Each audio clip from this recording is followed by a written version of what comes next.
Assalamu alaikum, namaste, sat sri akal, shalom and good day. You are listening to Awaz Community Radio.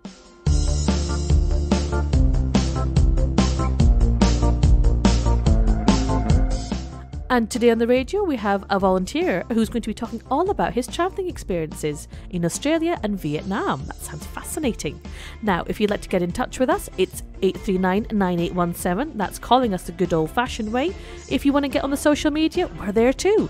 Just go on Facebook, type in Awaz Community Radio. You can tweet us, Awaz Radio 122. Our website address is www.awazcommunityradio.com, or you can drop us an email, awazcommunityradio@gmail.com.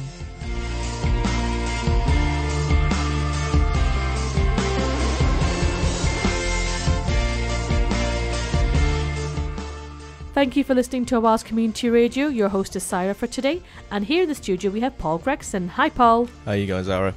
I'm doing not so bad. It's the weather that's getting to me today, I think. Yeah, the weather's not quite the same as in Australia, I'm afraid. No, I'm sure it's not. It's turning a little bit. It really is. Well, we're really looking forward to hearing all about, your travelling experiences. So what made you travel to Australia in the first place? Basically, I was working at a bar part-time, and I just ended up saving up a chunk of money, and I figured I might as well go see the world while I'm still quite young. So I saved up this money, and I just booked it and decided to go on my own.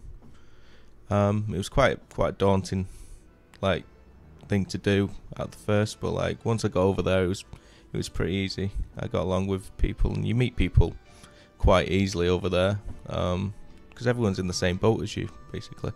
So yeah, I booked my ticket and said goodbye to the parents at the airport, and just got on the plane and went, and that's basically what started it all. So off you went for your adventure, and for our eagle-eared listeners, they'll be hearing the Neighbours theme tune in the background. Everybody needs good neighbor. What do you think of that one, Paul? See, especially for you. I remember it when I was little. Yeah, it's not quite like that over there, but it's similar. It's similar. Are you telling me people aren't kind of living in cul-de-sacs and all? I'm sure they do. Yeah, I'm sure they do. I'm just with all these dramas going on about what the Robinsons have been up to. I'm giving my age away. But so fantastic. So you decided to, take upon this Australian adventure by yourself, which I think is very brave. Yeah, it was. I've had other friends that have done it themselves. I had a friend at work who went away on her own, and she kind of inspired me to go, because she went on her own. She already went to Australia, but she went on her own to China and places like that, which I think is a lot more daunting. Australia is quite the middle ground for people to go, because especially for me speaking English, everyone over there speaks English. It was easy to talk to people, get along with people, and find work and stuff, which I think in China and places like that it might be a little bit hard if there's the language barrier there. But she went on her own, and that kind of inspired me to go on my own, because she looked like she was having so much fun, and it is fun going on your own. Brilliant. I mean, sometimes it does take us being inspired by others to kind of carry out our own dreams. Yeah, I'd like to think that I've inspired a few people to go travel as well, because I've got a few friends who are over there right now, and I think they wanted to go anyway, but I think seeing other people do it sometimes does give you that little push. Brilliant. Oh, I'm sure some listeners will be inspired by your stories today. So what would you say tell some of the highlights of your stay? Well, basically I started out in Brisbane, and I met a lot of good people in Brisbane, a lot of good friends. I'd like to say I went there with no friends, and I met so many friends over there. Staying in this hostel, it was basically a little working hostel, I guess. A lot of the people in there were working, so I was working in a bar at the time, saving up money to go travelling, and there was a group of German girls that were saving up at the same time. They basically said, do you want to come travel with us down the East Coast? So that's basically where we started. We started in our travelling after saving for a while, in Cairns, and travelled down the East Coast, and up there's some beautiful waterfalls and stuff like that. We went to Cape Tribulation, which is basically the rainforest up there. Saw all the wildlife up there with the big spiders and stuff like that. We actually slept in the rainforest as well up there, which was great. What, you were camping in the rainforest? It was like sort of like treehouse sort of things. So yeah, we stayed in them in the rainforest with all the geckos running around the lodge and stuff like that. Oh, that sounds brilliant. You must have the best Facebook page. I do have a few cool photos, to be fair. I was always the one that forgot to charge the camera, though, I'm afraid. Or Well, bring my camera. I guess it must be really hard to find a mains point, you know, in the rainforest. It can be, yeah. But up in Cairns is where the Great Barrier Reef is, and I went scuba diving there as well, that's got to be one of the highlights of my trip as well. Wow. So was that the first time you went scuba diving? Yeah, like I didn't go on my own, like someone was holding my hand and stuff like that, but it's inspired me to do a little bit more like that. I'd like to maybe take up scuba diving and maybe do it somewhere else on my travels later on. It's really good. So do you feel that trying new things, I mean, are you feeling more comfortable now doing things more outside your comfort zone? Yeah, like I'm pretty much up for trying anything now. Yeah, what else did I do? I did like further down the coast in a place called Byron Bay. I did skydiving there as well. So I've jumped out of a plane as well. It gives you the opportunity to try stuff like that, and because you're with people that are up for adventure and wanting to do stuff, it kind of helps you kind of push yourself to do them sort of things as well. Wow, pushes you to newer limits. Yeah. So it's skydiving. I mean, did you have a fear of heights beforehand, or? I've never really had a fear of heights. I've always been one for climbing trees and stuff like that, and I've done a bit of rock climbing and stuff like that before I went travelling, and I'm not really scared of heights, but this is a different sort of height. This is literally hanging over the edge of a plane and waiting to kind of jump out. Like I say, it was a tandem dive, so I was attached to someone at the back who did all the parachute stuff. But yeah, the first 5 seconds of jumping out of a plane is just mental. It's like you kind of just tumbling around and getting spun around, and then you kind of stick your arms out, which levels you out, and then you just start falling. And the skydive that I actually did was supposed to be the highest in Australia, so it was pretty high up. So we fell for a good minute before he pulled the chute. When you pull the chute, you just fly back up in the air and stuff like that. It was very exciting. That sounds very cool. Yeah, it was really cool. That was a really good experience. So tell us more stories about Australia. So so you were travelling around and you'd stop at places to try and earn a bit more money to enable you to travel more. Yeah, a lot of people, when they travel, I think they go to the farms, and I did work on a farm for a while. That's one thing that I do actually wish I'd spent a bit more time do the farm work to get my second year. But yeah, I stopped mostly in the cities, so I stopped in Brisbane to work, Sydney to work, and Melbourne to work. And I'd say Melbourne's my favourite city of them all. Like, it's a very cool kind of arty kind of scene over there. Like, pretty much every single bar that you go into has like live music playing. You walk down the street and there'll be like chalk on the floor, pointing you to like free comedy nights, and you'll walk down into a basement bar and there'll be people trying out their comedy and stuff like that down there. So that's really cool. Wow. So I mean, so you're saying Melbourne, is your favourite city? That's my favourite city that I went to, yeah. And how would you compare perhaps Australian culture to British culture? I know it sounds very general to say that, because it sounds amazing that you've had such a variety of experiences in Australia. You've been on the farms, you've been in the cities. Yeah. So how would you compare and contrast? I just think they appreciate their time off more. They use their time off more productively rather than us. I mean, I think we do spend a lot of time behind the TV here, and I don't think I watched TV at all when I was in Australia. I was out doing something, out socialising, going to the beach, or anything we've like reached new points of, I don't know what the word is, where we are watching people watching TV. Yeah, that's Gogglebox. Have you ever watched that or heard of it? Yeah, I've seen Gogglebox. Yeah. So you've watched yourself people watching TV. I know, it's surreal. It really is surreal. Do you think that would go? How would that go down in Australia? No one would watch it. They have got TV over there. They've got like quite good TV. It's just personally for me, I don't know whether like the average person in Australia, they probably do sit around watching TV, but like I did notice how active they were. They were always running, jogging, skateboarding, anything like that. Cycling. This is why they win all the medals at the Olympics. You see, yeah, that's why they perform so well in the league tables. Yeah, I think the weather is a big part of that. To be honest, like we said before, the weather's not very good today. It can be hard to motivate yourself, and when the weather is good, people get out and on the beach partying and just having a good time, you know. Right, so they've got better weather than us. They're more active than us. What pulled you back to Britain? I come back. My visa ran out basically, but like there was other reasons. Like I met a girl over there, and she was coming back, and we're just trying to see how things go over here. Plus the family as well. I wanted to see my family. So. Oh, that's lovely. So you met someone special over there. I did. She's nice. Oh, so you were saying to me that you've been traveling in Australia, but you also went to Vietnam. Yeah. How did that happen?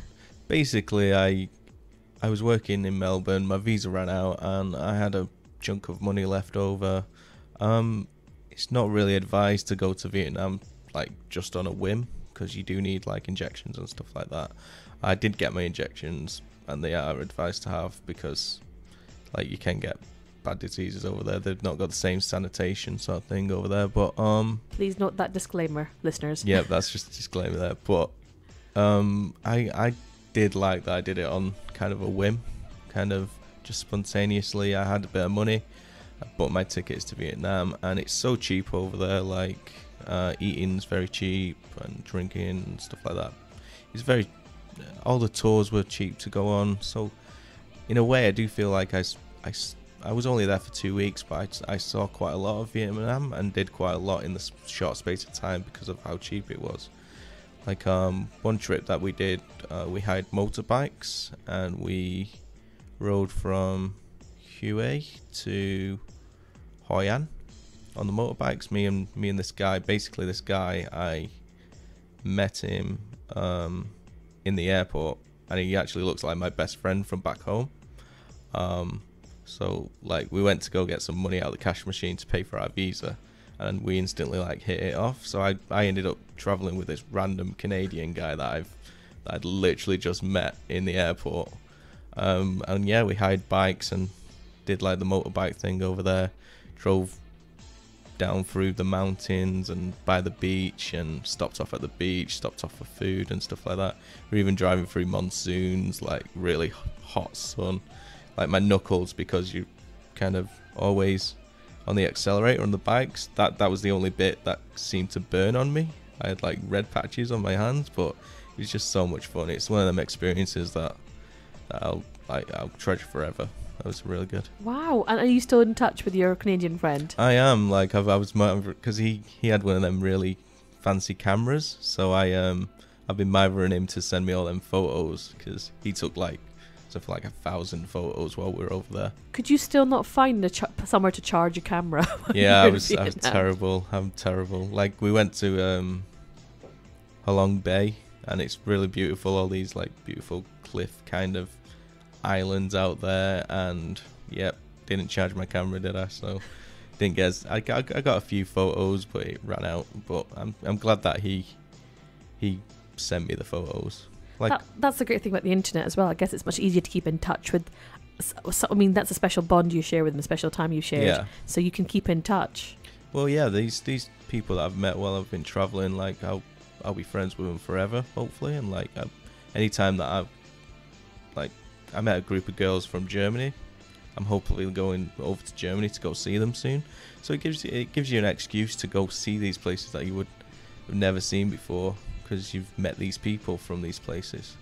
That's fantastic. And then I guess it works all ways. I mean, you've got somewhere to stay in Canada, should you ever wish to go. Yeah, hopefully. And you know they've got the opportunity to come over to Britain and Yeah. get you to take them around. Yeah. People are really interested in coming to Britain, like from people from Germany and places like that. But people do love being in Britain, and I think since being back from travelling, I have started looking at Britain in a different sort of light. Like for example, when I come back from Australia, me and my dad went to watch the Tour de France and went up into like where the cyclists were going through, and it was really beautiful up there. I think the idea of travelling is you go away, and when you come back, you look at your own country in a different light. I think there is a saying that's the point of travelling, to go away and then to come back and look at your country like it's a foreign country again. It broadens the mind, doesn't it? Travel. Yeah, it does. Expands the mind. It's a really great experience. Do you feel like were you homesick at all when you were away? I mean, when you came back, did you feel like, oh, I appreciate Britain more now? I never really get that homesick. I think I only got homesick when things weren't going so good, but that was rare. That was very rare. They say that you get homesick every 3 months or something like that, but I think it was more like every 6 months for me. Mm-hmm. Yeah. So when you say things weren't going so well, we'll try not to dwell too much on the negatives, but sort of perhaps trying to paint a realistic picture for those out there thinking about going off travelling. So what would you say, what kind of advice would you give to people so they don't repeat any mistakes perhaps that you made? Well, one particular time I was working for a guy, and he didn't pay me all my money after I did the job. So there are people out there that are looking to take advantage of backpackers, I guess. So you just have to be careful. Like, try and get a job where it's a proper like business or company where they're paying you the right wage because they have minimum wage in Australia. You don't get fobbed off on working for peanuts. So that applies to people who have come in. It's the same rules as over here. Like you don't want to get fobbed off working for peanuts. I'll make sure you get your superannuation as well, because you're supposed to be get paid superannuation, which is basically 10% of your wage on top of your wage. Right. Paid by the government, so they need to pay that as well, because you can claim that back when you leave as well. And Excellent. make sure you can sort out make sure that they're paying the taxes and stuff like that for you, because that's another thing that you can claim back when you leave Australia. You can claim back all your tax back, or if you do a second year, you can claim it back, and then you have a lot of money to spend on your second year. Right. Well, that's good. That's a really helpful bit of advice that you've given. It's to really be careful when it comes to money, really. And Yeah, I be guess careful you when it can comes have to some money. you can have some low points if you've not got the money there. Yeah, Australia is expensive, so money is something that you do need to watch and be careful with, because it does go quickly in Australia. Once you are working, you do have a lot of money, but like say if you're working in a place and then you quit the job to carry on travelling, that money will disappear quick. It doesn't last long, the money over in Australia. So would you say a certain amount, although of course there is spontaneity involved in this kind of travelling and kind of doing things on a whim, would you say it's important to try and keep yourself kind of grounded at times and have a level of planning ahead? Yeah, planning's always good. Planning's always good with anything that you do in life, innit, really. But yeah, especially there's ways of doing it smart and there's ways of just doing it silly. And if you save up the money to go travel, yeah, you should do it right, or else you can get stuck in places, I guess, if you don't have the money to get out of the place. I remember working on a farm in Australia, up in Mildura, and there was a guy there that was working on the farm, and he was literally stuck on the farm because he was barely earning enough money to pay for food and rent, so he was pretty much stuck on this farm. Goodness. So how did you see how he got himself out of that, or? I think eventually he just decided to leave and wing it back in the city. Right. I think. But you can basically that's what I was saying about the jobs, some of the jobs that you might do in Australia, like some of the farm jobs, they pay per bucket rather than per hour.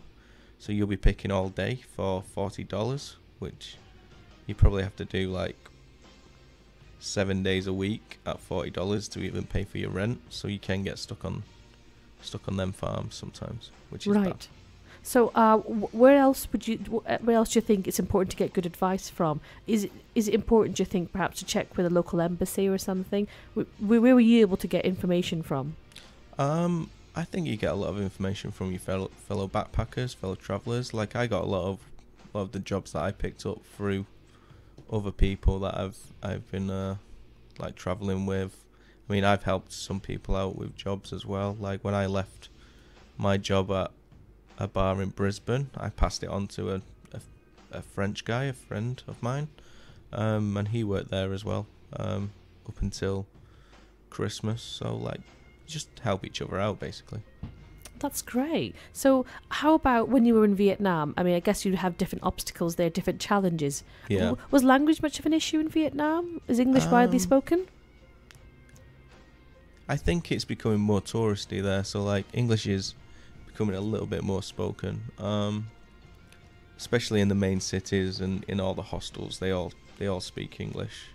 In Vietnam, you do find that you like find someone who is in pretty much the same boat as you and kind of cling on to him, and everyone's kind of looking to do that, I guess, because it is so like foreign over there, I guess. But the locals are great as well. They'll help you out, especially the people in the hostels. They always have advice of where to go and stuff like that. So I guess that's an important bit of advice there, that to take on board what hostel owners tell you. Yeah, ask what the hostels do have a lot of information on stuff, and sometimes if you book tours with the hostels, that's always a good idea as well. Sometimes if you book on the street or something like that, it might not be a legitimate tour, and you've paid money for no reason. It's a bit like ticket touting, isn't it? Yeah. Yeah. It's you don't always get what you think you're going to get. No, you don't. No. So that's fantastic, Paul. So well, we've covered the advice part as well for our listeners. Mm-hmm. So what are your plans for the future? You've been to Australia and Vietnam, and you said you've got friends in Germany you'd like to visit. Are there any other countries you have your eye on in the future? I was hoping to do maybe New Zealand while I was that side of the world. And I've got a friend who's recently just been to New Zealand, and she said it's like one of the most beautiful places she's ever been. And I've always wanted to go there anyway because of like Lord of the Rings and stuff like that. The scenery is beautiful over there. Oh, are So, you a yeah. Lord of the Rings nut? Yeah, I am. I do like a little bit of fantasy sort of stuff like that. But yeah, I've been really eager to go to New Zealand. I think in New Zealand you get 2 years visa straight out. So if I did go to New Zealand, I'd probably look at maybe doing it different to how I travelled Australia, in that I'll probably work the first year and then travel the second year, or work and try and get a bit of a base there to maybe set up a bit of a life maybe.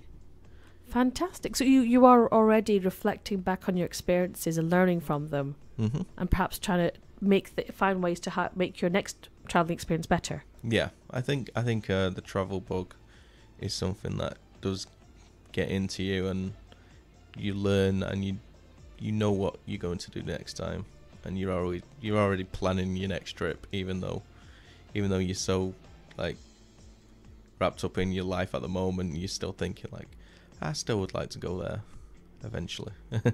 Brilliant. Well, we'd love to have you back in after your New Zealand trip, Yep. whenever that may be. It might be a few years now, but like we'll see what happens. We appreciate you coming in and chatting to us about your travelling experiences, and we're loving having you volunteer as well at Oz Community Radio. Yeah, it's fun here. Yeah, I'm enjoying it. That's great. You never know, you might get interviewed at a radio station across the other side of the world, Yeah, maybe. asking you about experiences over here. Yeah, I would definitely put a good word in for Awaz. Brilliant. Thank you, Paul. We can rely on you. Thank you. Well, thanks very much again, Paul, for coming in. No problem. Pleasure. And thank you to our listeners for listening. This has been Awaz Community Radio. Saira's been hosting. If you'd like to get in touch to discuss some of the things we've been talking about today, you can give us a call on 839 9817. We're on Facebook and Twitter. Just type in Awaz Community Radio for Facebook and tweet us, Awaz Radio 122. Thank you for listening. Take care.